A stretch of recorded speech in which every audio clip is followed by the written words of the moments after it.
Ukraine is now a test site for North Korean nuclear-capable missiles. That's the beyond alarming conclusion Jong, the permanent representative of the Republic of Korea to the United Nations and his envoy, made public at the UN Security Council on Wednesday, January 10, 2024. Of course, this conclusion came as no surprise to the U.S. officials, as the White House had already found that the Russian forces launched at least one of the North Korean ballistic missiles into Ukraine on December 30, 2023. Fortunately, this missile appears to have landed in an open field in Zaporizhia Oblast, resulting in no casualties. Unfortunately, the same can't be said for the multiple North Korean nuclear-capable missiles used to strike Ukraine on January 2, 2024. These missiles, part of a gruesome overnight aerial mass attack, claimed the lives of 5 people, injuring 130 more. But Russia's senseless violence and acts of aggression in Ukraine are nothing new. The question is, why are North Korean missiles being used for these horrifying assaults? Could it be that the reliance on North Korean weapons shows that Vladimir Putin, Russia's president, has become increasingly isolated on the world stage, as John Kirby, the National Security Council spokesperson, puts it? Or is it North Korea using this chance for a devious goal of its own? After all, the country and its ruthless leader, Kim Jong-un, is infamous for conducting these so-called test launches of its weapons on the global stage. Of course, the goal of these isn't so much to test weapons as it is to instill fear, assert dominance, and send a clear message to the countries North Korea perceives as threats or adversaries. But why nuclear-capable weapons, and why Ukraine? Though Kim has a penchant for unpredictable and audacious moves, they're rarely without a cause. It's pretty obvious that there's a strong motive behind North Korea's involvement in Ukraine. So what kind of message is Kim sending at this time? Stick around and you'll hear this message loud and clear. But we can't just dive into the latest Kim's posturing attempt without looking to his track record of provocative actions involving weapon testing. This will help us uncover the patterns that have defined his leadership, taking us one step closer to understanding why North Korea's supreme leader wants to garner international attention in Ukraine. The latest North Korean stunt involved Pyongyang's new KN-23 and KN-24 short-range missiles, as established based on the debris recovered in Ukraine.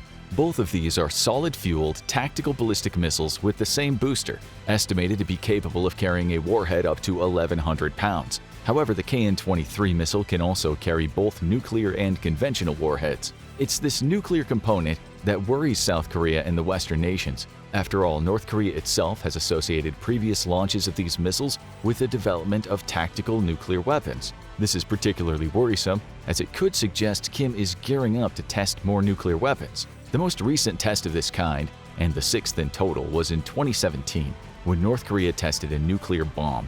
This explosion was carried out at the Punggye-ri test site and had a force of between 100 and 370 kilotons. To understand just how powerful this bomb is, try this for comparison. The yield of the bomb the US dropped on Nagasaki in 1945 was about 21 kilotons. North Korea deemed this test as a, quote, perfect success, labeling this device as the most powerful of all types of nuclear bombs. This bold claim comes from the fact that the bomb in question is a hydrogen bomb instead of an atomic bomb. The former uses fusion, the merging of atoms, to unleash unprecedented devastation, eclipsing all atomic counterparts in its display of power and peril. But besides describing this bomb as powerful beyond compare, North Korea also described it as missile-ready.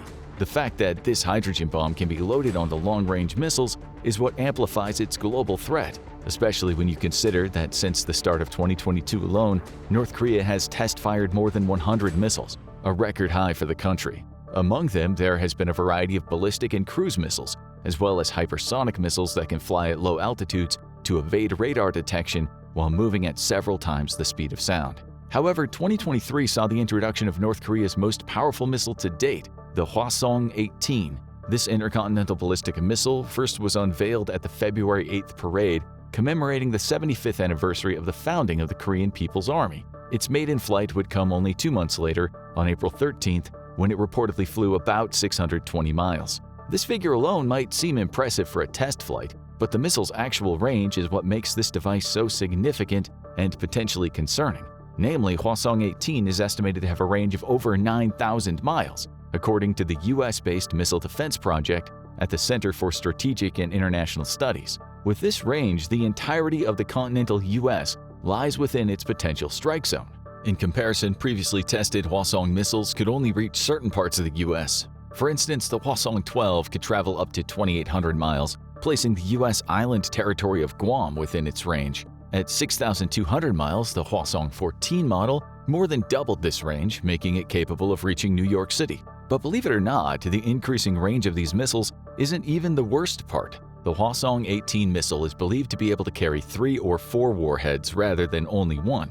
With how devastating one North Korean bomb reportedly is, the prospect of multiple warheads raining down from a single missile casts a cataclysmic shadow over global security. For now, most missiles can only mount miniaturized nuclear warheads. But this doesn't make the threat any less ominous, as North Korea has long been planning to test out mounting these warheads on a growing range of weapons. Plus, experts believe the country already possesses dozens of miniaturized nuclear warheads that can be fitted on older systems, such as Rodong and Scud missiles. Then there's how fast North Korea progresses in developing technology. Let's just take nuclear testing as an example. As mentioned, the latest large-scale nuclear test took place in 2017. However, the blast produced by this test can't be compared to any previous magnitude and estimated yield. For instance, the test performed a mere year prior, in September 2016, only had a yield of around 10 kilotons, a fraction of the 2017 explosion. Of course, the word "only" is used very loosely in this context, as the atomic bomb dropped on Hiroshima was estimated at 15 kilotons. But to scale up to that level took North Korea less than a year. Only 8 months earlier, the country concluded a nuclear test in January 2016 that created a blast of approximately 6 kilotons. In that short period, North Korea almost doubled the explosive power of its bombs. Of course, compared to the 2017 numbers, these figures seem almost modest, which just goes to show the unnerving trajectory of North Korea's nuclear ambitions. That's why the country's 2018 announcement that it was done conducting nuclear tests after the 2017 success was rather suspicious. The country's supreme leader announced that the Punggye-ri nuclear test site would be closed down, even staging a closing ceremony in May 2018. But if you know anything about North Korea, the country of carefully orchestrated narratives, you'll know that using the verb stage is intentional. That's because the closing ceremony was seemingly nothing but a choreographed event, an orchestrated spectacle meant to project an image of commitment to denuclearization. In reality, no journalists from South Korea, nuclear experts, or inspectors were allowed to attend the ceremony, let alone study the supposedly closed test site at close quarters. This left the world to no alternative but believing North Korea, which claimed that the entrances of the 2 test tunnels at Punggye-ri were blown up. Though this is technically true, there's just one tiny detail missing from those reports. The tunnels themselves weren't demolished. The same goes for the other tunnels not previously used for nuclear testing. In addition, satellite images show that most of the administrative and support facilities within the Punggye-ri's 10-mile-long complex are still standing. Knowing these facts, you probably won't be surprised at the findings from the International Atomic Energy Agency's 2022 report. This report claims that North Korea has begun restoring test tunnels at Punggye-ri, but even without these tunnels, the test site remains prepared to support a nuclear test, as the agency puts it. But unfortunately, Punggye-ri isn't the only place that got a glimpse of the full force of North Korea's nuclear ambitions. So did numerous targets across South Korea when its northern neighbor conducted a simulated scorched earth nuclear strike in August 2023. This attack entailed firing 2 short-range ballistic missiles into the sea mere hours after the U.S. deployed B-1B bombers for the South Korea-U.S. combined air drills. Of course, these drills were used as a pretext for firing North Korean missiles, the first of which reached an altitude of 31 miles and flew around 217 miles. The second missile was even more concerning, reaching the same altitude but covering a distance of around 250 miles, according to Japan's Ministry of Defense. According to North Korea, this so-called drill was aimed to send a clear message to the enemies who challenged the country with strategic nuclear assets despite its repeated warnings. But despite all these moves and counter-moves, North Korea wasn't able to assess the battlefield performance of its newest generation of short-range ballistic missiles, particularly against Western defenses. That is, until the 2023 incident in Ukraine. So that's one of the answers to why North Korea chose to test its nuclear weapons in Ukraine. But this is far from the most prominent factor influencing North Korea's decision. You see, Kim Jong-un sees the country's military nuclear program as its strongest guarantee of survival. That's why he needs the world to see what nuclear capabilities North Korea possesses. And what better place to do this than the country currently being watched by virtually the entire world? Security experts say this high-profile battlefield exposure has one goal: to afford North Korea new proliferation opportunities. Of course, these opportunities and North Korea's illicit arms business go hand in hand. Given how much this business is trailed off in recent years, it shouldn't be surprising that Kim wants to leverage the global spotlight and send a clear message. North Korea is still a force to be reckoned with in the realm of illicit arms trade.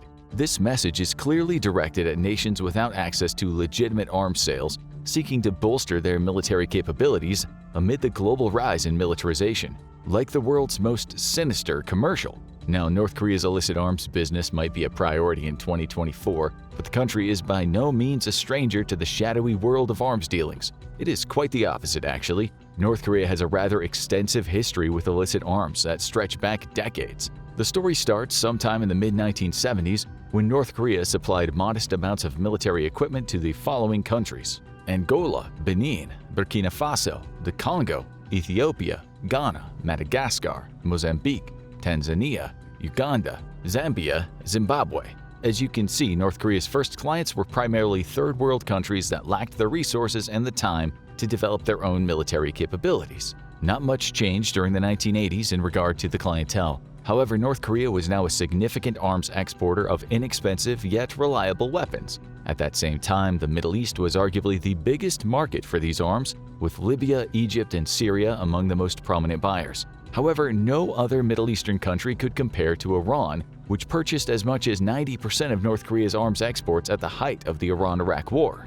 Though there are no precise figures on North Korea's arms trade at the time, rough estimates suggest the country earned over $4 billion from 1981 to the end of 1989. This trade undoubtedly peaked in 1982 when arms sales accounted for almost 37% of North Korea's total exports. The 90s were just as lucrative for North Korea, as the country's gross national product reached $22.3 billion in 1995. Here are just some of the highlights. In 1993, Iran paid North Korea $500 million for missile development and technology for nuclear weapons.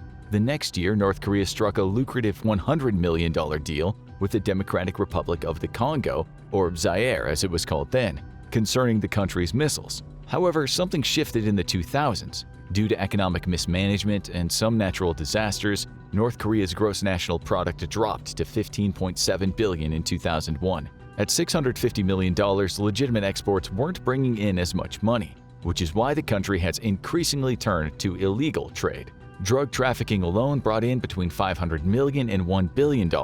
Meanwhile, the sales of missiles earned Pyongyang over $560 million.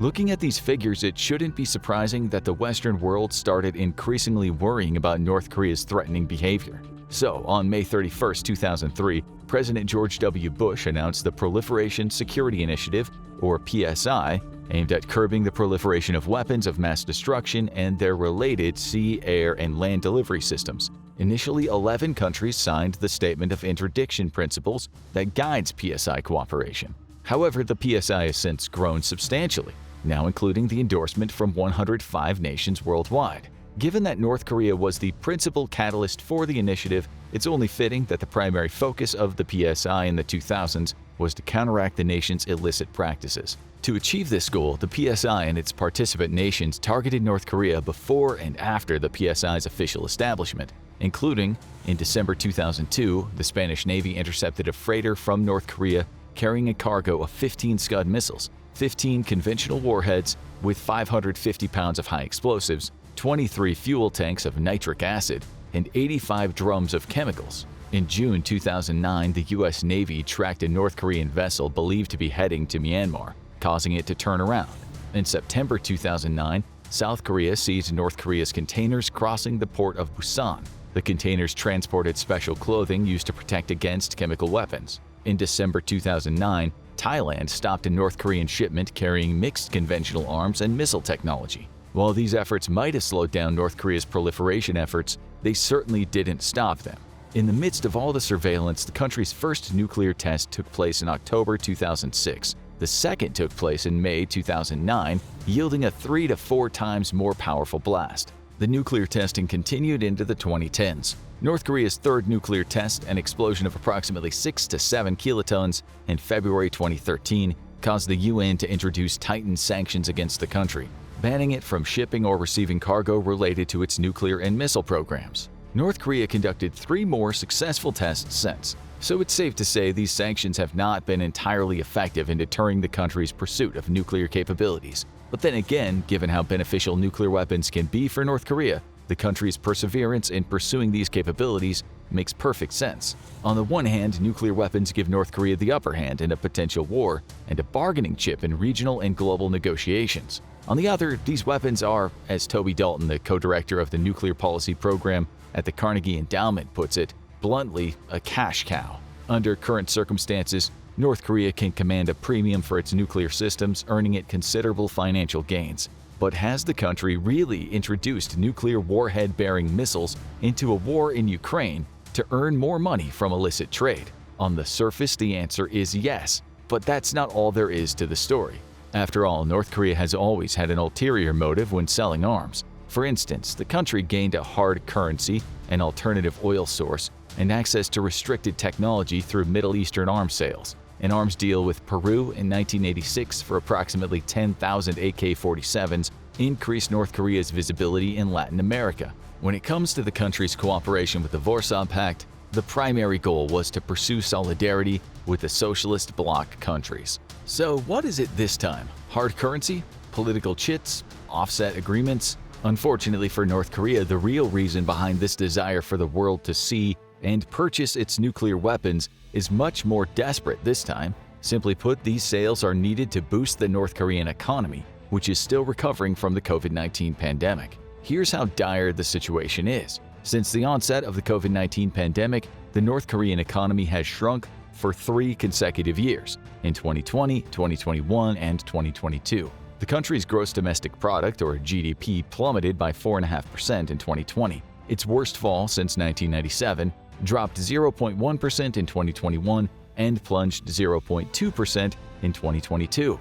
While North Korea has never really pulled incredible economic growth figures, it's also never reported a 3-year consecutive drop since the Bank of Korea started publishing its estimates in 1991. North Korea's trade volume also took a massive hit during these years. In 2019, before the pandemic, North Korea's trade volume was approximately $3.25 billion. In 2020, this figure plunged a remarkable 73.5%, followed by a 17.4% drop in 2021, while 2022 saw an impressive rebound of 122.3% to $1.59 billion. This figure is still far from the country's glory days and not even in the same realm as its southern neighbor's $1.4 trillion trade volume. With this in mind, it becomes obvious why Ukraine has been chosen as a test site for North Korea's nuclear weapons. Such dramatic economic troubles and discrepancies call for drastic moves. So let's recap. For now, we have 3 answers as to why North Korea is testing nuclear weapons in Ukraine: to assert dominance, to test out its systems against Western adversaries, and potentially earn lots of money from illicit sales. But there's one more reason behind choosing Ukraine as a nuclear test site. Just remember who's standing opposite Ukraine on the battlefield, and you'll be able to guess this critical reason. That's right, it's Russia. Now it's obvious what Russia has to gain by using North Korean weapons in Ukraine, but what does North Korea have to gain by cooperating with Russia? It's simple, really. The move sends a clear message to potential buyers who might be on the fence about conducting arms business with North Korea. Russia, a UN Security Council permanent member, will do nothing to interdict any of these transactions shipped through its borders. Similarly, it probably won't greenlight any potential UN punishments against the buyers. And let's not forget another thing: Russia is still the country with the highest number of nuclear weapons, with the figure exceeding 6,000 warheads. So if the country that has produced as many nuclear weapons as Russia is using North Korea's missile systems, they're likely to only get better. As North Korea and Russia become increasingly close against the backdrop of this war in Ukraine, Kim is seemingly emboldened to ramp up his country's arms production. So let's see what they're dealing with, especially if North Korea plans to continue using Ukraine as a showroom floor for selling these arms to other nations worldwide, most of which aren't exactly known for promoting peace and stability.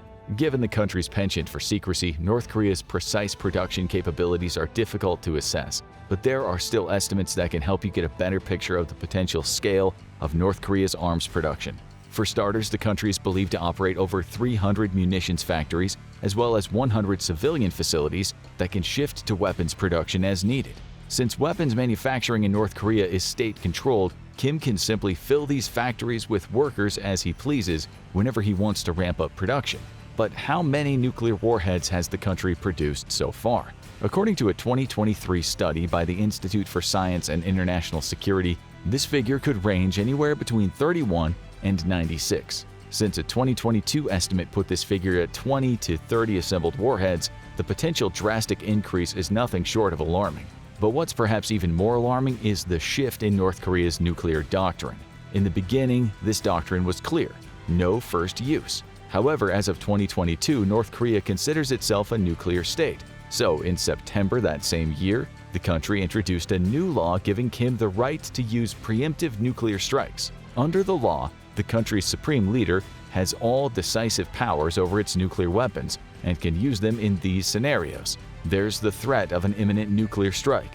The country's leadership, existence, or people are under threat. The country needs to gain the upper hand during a war.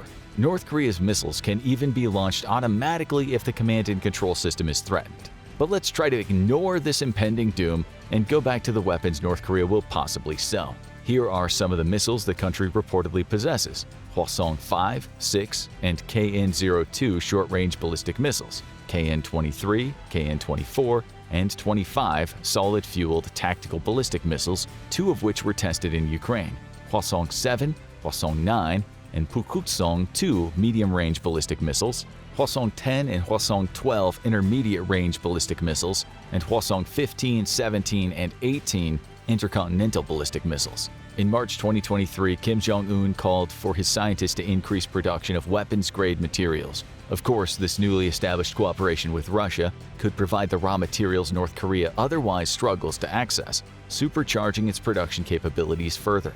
Given North Korea's tests in Ukraine, arguably the most alarming potential new developments is a warhead called the Hwasan-31.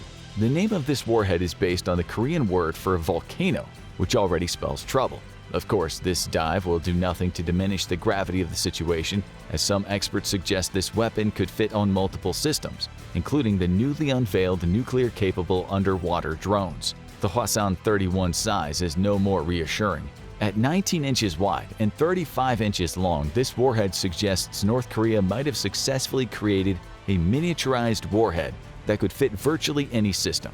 To make matters worse, South Korean experts believe that North Korea is moving closer to its next full-fledged nuclear test. Potential success in this test could be the final proof buyers need to turn to North Korea for their arms needs. Either way, the tests in Ukraine are likely to continue as North Korea seeks to showcase its military prowess on the global stage. Now check out What If North Korea Launched a Nuclear Bomb Minute by Minute, or watch this instead.